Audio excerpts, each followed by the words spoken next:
Hi, Chris here. In this video I want to talk about our microbiome. Now, a microbiome, which is essentially our gut and our colony of our own friendly bacteria. One thing to remember is that our microbiome, which is our colony of friendly bacteria, which is within our gut, within our digestive system, there's more of them than there are our own cells. So we're actually farmers. We're farming friendly bacteria. And why the microbiome is so important is that research has shown that it essentially regulates 80 to 90% of the immune system. So it's super important because a lot of our health conditions are created because our immune system is impaired. So in this video I want to talk a bit about what role or job our friendly bacteria do in our body, the balance of friendly bacteria compared to our pathogenic bacteria, which are the ones that cause all the infections and cause the health problems, and talk about how we feed our friendly bacteria and also how we introduce colonies of friendly bacteria to increase our own supply. So one of the main roles of the friendly bacteria in your microbiome, which is your kind of biome, is your colony of the friendly bacteria, is that they regulate your immune system, they digest the food that you consume, because remember, I've done a video on this, your digestive system starts from your mouth and it goes all the way to your bottom, which is your anus and rectum, and it's smothered with friendly bacteria through that tube. And when you drop food down and you chew it and you swallow it, the food is not being introduced into the body. The minerals get introduced into the body and then into the bloodstream, and what does that is the friendly bacteria. The friendly bacteria break down your food for you and kind of upload all the goodies and the minerals that we require from it into our bloodstream, so therefore we can keep our body vital.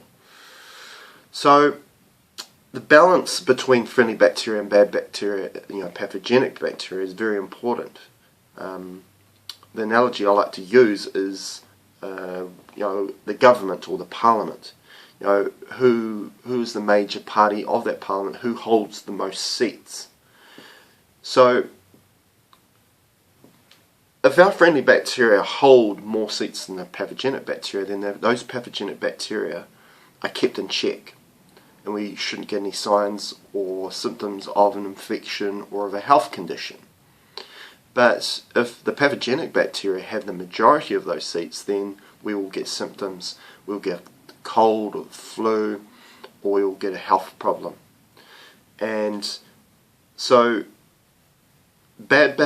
one thing to explain about pathogenic bacteria, and a lot of people don't understand this, is that we always think that we just catch it. We just catch the flu, we catch a cold, we catch a strep infection or a staphylococcus infection or a salmonella infection.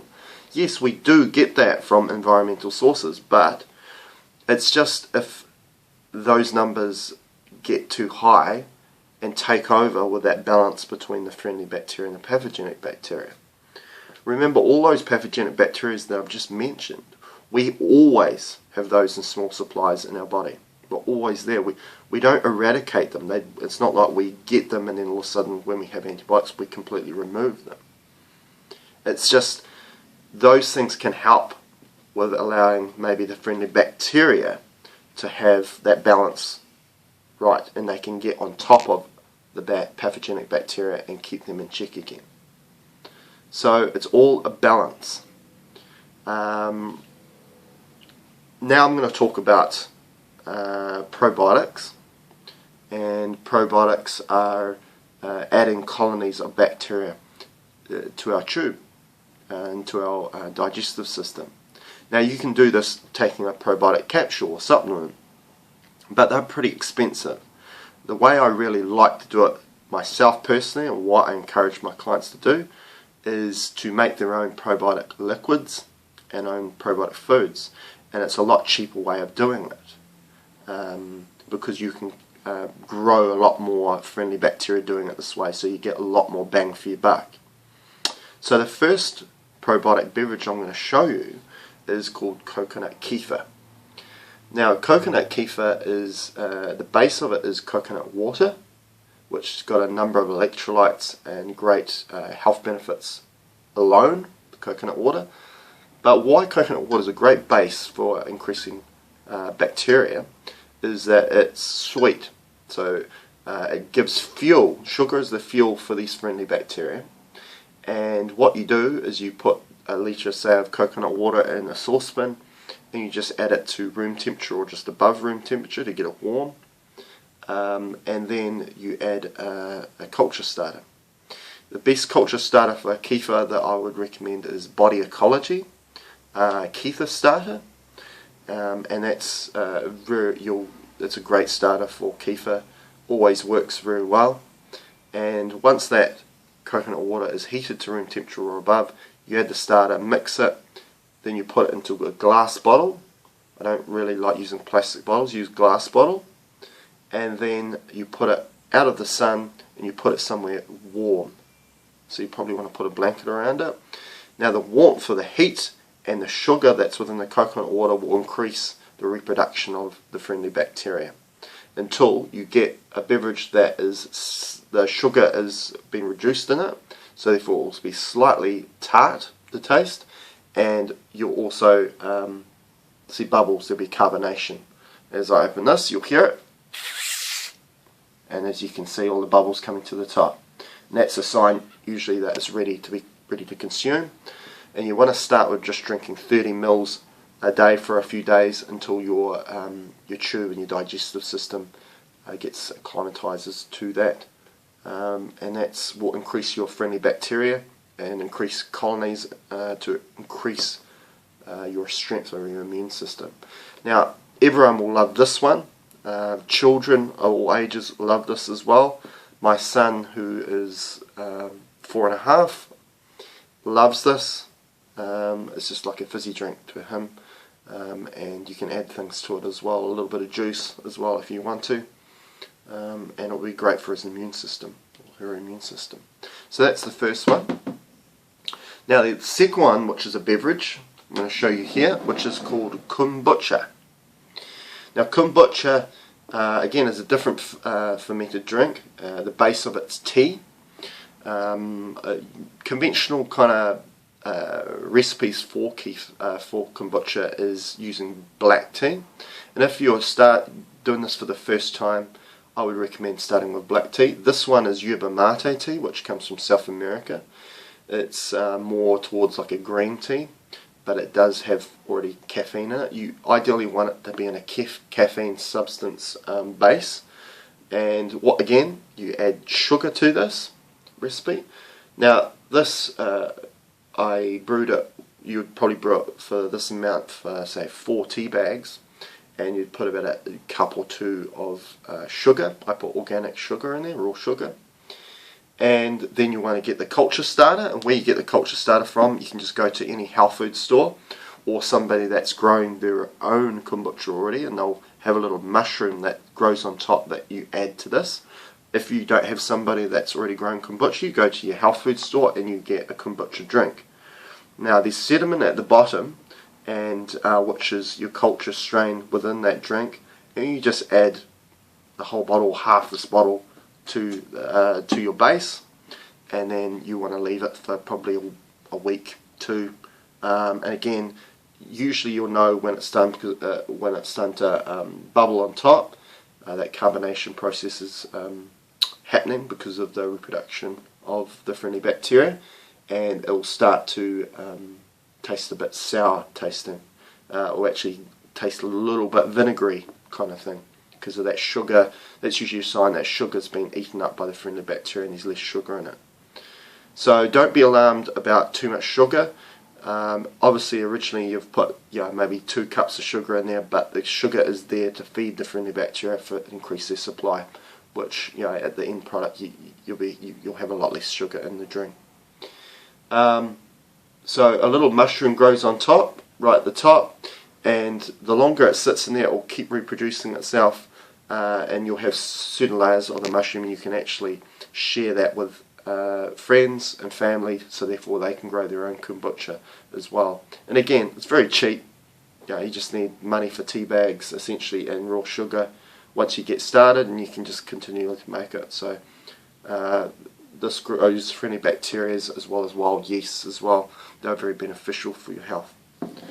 And the third one here, which is not a beverage, it's a food, fermented veggies. Another word is sauerkraut, but I like to call it fermented vegetables because sauerkraut essentially is just sour cabbage or fermented cabbage, but a lot of those sauerkrauts you get out there have been pasteurized, so all those friendly bacteria and goodies have been killed off by pasteurization, which is heating. So that's not going to help your immune system. So, and it's very easy to make as well. And sauerkraut's essentially just cabbage, where fermented veggies you can get very innovative and experimental. This particular one I've made here is from the garden. I've grew red cabbage from the garden, and I've pulsed that through a food processor to break it all down. I've got grated carrot in here as well, which is from my own garden, and I've got ginger in there as well. You can add things like all herbs and spices, and you can add garlic and all sorts of things to make some yummy flavours. And essentially the way you make this, if you're doing it just from a basic approach, you just add enough water to cover it, and you add salt to prevent any pathogenic bacteria growing, but the friendly bacteria will continue to grow. All vegetables that you grow out in the garden, they've naturally got friendly bacteria already on them. This is just a way of increasing the supply, increasing the amount in there. And so that's a basic recipe for it, but what I've used also body ecology, but culture starter. There's two. There's the kefir starter and there's the culture starter, and that will increase your likelihood of it working really well, and also getting more friendly bacteria strains in it. That's just going to boost your immune system even more. So that's great as well. I like to add all three, and I've made all three because I just think each one of them I've got different strains to them of friendly bacteria.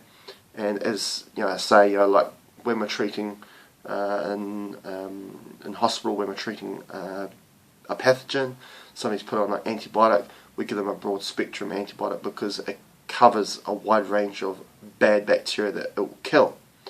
So you're using the same approach here, but you're not also killing your friendly bacteria at the same time. You're actually increasing your friendly bacteria, so that balance is always up here. The friendly bacteria and pathogenic bacteria loads down, so therefore it will keep your immune system strong. You shouldn't be getting infections or the problems that you're getting. A lot of people out there that have destroyed their microbiome already through too much sugar in the diet, genetically modified organisms food, which is increasing its supply out, especially in the supermarkets. That's why I always encourage people to go to their local farmers market or food market, growing their own food, getting heirloom varieties, trying to stay away from GMO as much as possible, and look on the labels for things that are non-GMO, because GMOs disrupt your DNA and disrupt your microbiome as well, which is your immune system, remember. Also, having frequent antibiotic use really destroys your microbiome, and you'll have which increases your likelihood to continually getting infections, because you just don't have the friendly bacteria to balance out those pathogenic bacteria. So this is a great way of doing it. It's a lot cheaper way of doing it than taking supplements as well. And for example, with a kefir, if you just have 30 mils of that, that's essentially like taking 20 probiotic capsules all at once. So way stronger, more potent, cheaper to do. A really good way of doing it. If you have any questions about making these probiotic substances, just put a comment below. One thing I just want to finish off with is prebiotic fibre. So that prebiotic fibre is fibre strains that feed your own friendly bacteria that you already have in your gut. So these things consist of things like grounded linseeds, grounded chia seeds, grounded seeds and nuts, psyllium, certain fibres like pectin fibre, Arabic fibre, and some of the gums that you hear of as well.